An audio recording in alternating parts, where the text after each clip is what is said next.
ఇక ఈ సినిమాతో పాటు తాజాగా మరో సినిమాను అనౌన్స్ చేశారు చిరు. చిరంజీవి తదుపరి చిత్రం మెగాస్టార్ కి వీరాభిమాని అయిన young and talented director Srikanth ఓదెలతో సినిమా చేస్తున్నారు.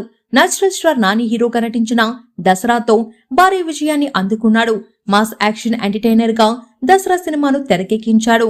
ఈ సినిమా మంచి విజయాన్ని సాధించడమే కాకుండా అనేక ప్రతిష్టాత్మకమైన అవార్డులను గెలుచుకుంది. ఇక ఇప్పుడు చిరంజీవితో చేస్తున్న సినిమాను అనౌన్స్ చేశారు. Natural star Nani unanimous production సమర్పణలో ఎస్ఎల్వి సినిమాస్ పై సుధాకర్ చెరుకూరి భారీ ఎత్తున ఈ చిత్రాన్ని నిర్మించనున్నారు. తాజాగా విడుదలైన అధికారిక పోస్టర్ చిరంజీవి పాత్ర ఎలా ఉండబోతుందో తెలియజేస్తుంది.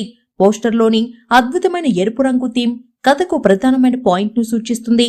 అయితే అతను హింసలో తన శాంతిని కనుగొంటాడు అనే కోట్ చిరంజీవి పోషించిపోయే మాస్ యాక్షన్ పాత్రను చెప్పకనే చెబుతుంది. ఈ సినిమాలో చిరంజీవి డిఫరెంట్ లుక్ లో కనిపించనున్నారని తెలుస్తుంది. వైలెన్స్ ప్రధాన